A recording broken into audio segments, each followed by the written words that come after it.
Do you know about the Lahore bombing? Do you know that your country's hands were found all over the place and the cell was found within, organizations supported by RAW?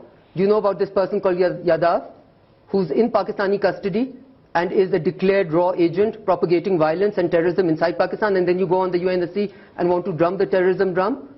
Because you want to use this as a national, in some ways I think India draws its identity from being against terrorism by propagating terrorism within the region. जैसा कि आपको पता है कि विदेश मंत्री S Jaishankar अपने बेबाक बयानों के लिए मशहूर हैं। इस बार उन्होंने पाकिस्तान की विदेश मंत्री हिना रब्बानी को तगड़ी लताड़ लगाई है।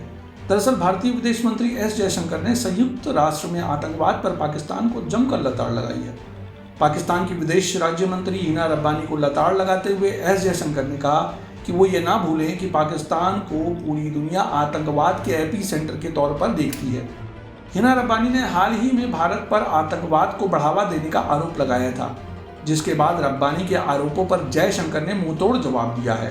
हिना रब्बानी के आरोपों पर जब पत्रकारों ने भारत के विदेश मंत्री एस जयशंकर से सवाल किया तो उस पर उन्होंने कहा कि इंडिया पर कमेंट करने से पहले रब्बानी को अमेरिका की पूर्व विदेश मंत्री हिलरी क्लिंटन की टिप्पणी को याद करना चाहिए। Hillary Clinton was visiting Pakistan, Islamabad, and Hina Rabbani Khan was a minister at that time, and I think standing next to her, Hillary Clinton actually said that if you have, I'm giving you the sense, it's not an exact quote, that if you have snakes in your backyard, you can't expect them to bite only your neighbors. Eventually, they will bite the people who keep them in the backyard. But as you know, Pakistan is not great on taking good advice. उन्होंने कहा कि पाकिस्तान को अपनी गतिविधियों को सुधारना चाहिए और एक अच्छा पड़ोसी बनने की कोशिश करनी चाहिए। इसके आगे उन्होंने कहा कि दुनिया मूर्ख नहीं है और आतंकवाद में शामिल देशों, संगठनों और लोगों को दुनिया पहचानती है। बता दें कि हिना रब्बानी ने आतंकी हाफिज सईद के आवास पर हुए ब्लास्ट के लिए भारत को जिम्मेदार ठहराया था।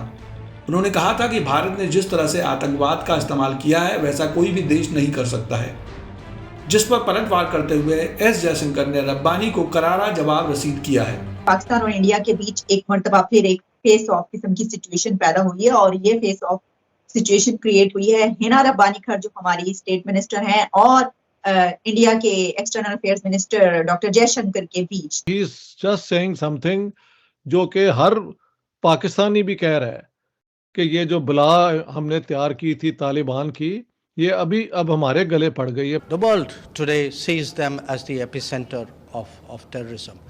Now, I know we've been through 2.5 years of COVID, and a lot of us have brain fog as a result. But I assure you, the world has not forgotten, where does terrorism, who has their fingerprints over a lot of activities in the region and beyond the region. So I would say that it's something which they should remind themselves before indulging in the kind of fantasies which they do. सबसे ज्यादा नुकसान तो तालिबान इस वक्त पाकिस्तान में कर रहे हैं ना, हमारी जो नॉर्दर्न इलाके हैं उनमें। तो जयशंकर साहब ने अगर ये कह दिए हैं वो फॉरेन मिनिस्टर, तो उनकी एक ऑब्जर्वेशन है। तो मैं समझता हूँ इसको सिंपैथेटिकली भी देखना चाहिए कि देखो अगर आप एक्सट्रीमिज्म को पालोगे तो एक दिन आपके गले पड़ जाएगा। थोड़ी इस किस्म की बात है। इसको हिना रब्बानी ने इतना जो ये हॉकिश एक अपनी बना रहे हैं विज़ावी इंडिया, एक हॉकिश पोजीशन बिलावल और हिना रब्बानी। मुझे कुछ यूं सेंस लगता है कि ये इनकी अपनी एक अटेम्प्ट है to be different from let's say the government of Pakistan in general. क्या आपको पता है हमारे मुल्क में 2-3 कार्ड तो बड़े अच्छे से बिकते हैं। उसमें रिलीजन कार्ड है, उसमें मौलवी का कार्ड है, उसमें फिर ये वाला इंडिया कार्ड है, इजराइल कार्ड है। तो ये वाले कार्ड बड़े धड़ल्ले से जो है बिक रहे हैं। हमने जो पिछला प्रोग्राम किया इजराइल के ऊपर ही था, उसके ऊपर भी क्या क्या हुआ। पाकिस्तान में इस्लाम को सियासी तौर पे इस्तेमाल करना बहुत पुराना एक कार्ड है और जिसने ज्यादा स्किलफुली इस्तेमाल किया उसको उसका फायदा हुआ। इससे हुकूमतें बनती भी हैं और हुकूमतें जो हैं वो ख़त्म भी होती हैं इस्लामिक कार्ड से। तो इंडिया एंटी इंडिया कार्ड तो वो तो हमारे डीएनए में है ना, इसी बुनियाद पे तो इंडिया की पार्टीशन हुई थी। तो वो भी बिल्कुल एक स्टेबल कार्ड है जो पॉलिटिशियन इस्तेमाल करते हैं। तो ये दोनों बड़े वेल नोन कार्ड्स हैं और इलेक्शन के करीब आते हुए ये ज़्यादा होते हैं कि ये एक आम तौर पे सियासत का एक वो कार्ड है जो लोग समझते हैं कि अगर वो प्ले करेंगे तो उनको उससे कोई माइलेज, पॉलिटिकल माइलेज मिलेगा। हालांकि पाकिस्तान का जो जो फाइनेंशियल सिचुएशन है, इसमें अगर कोई ये स्टेट्समैन वाली इनकी पोजीशन हो तो जयशंकर के इस बयान को इग्नोर भी किया जा सकता है, because there is nothing which is not verifiable in the experience of Pakistan.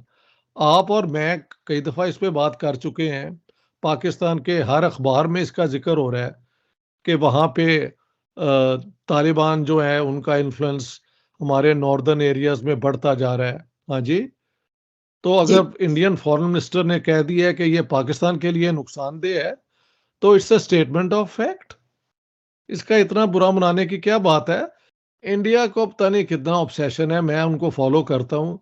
Pakistan doesn't figure much in their discussions. Pakistan की ये अपनी ऑब्सेशन जो है ये तो जेनेटिकल है, इसी बुनियाद पे तो ये सारा एक अलग मुल्क बना था। तो it's part of the way people orient themselves politically.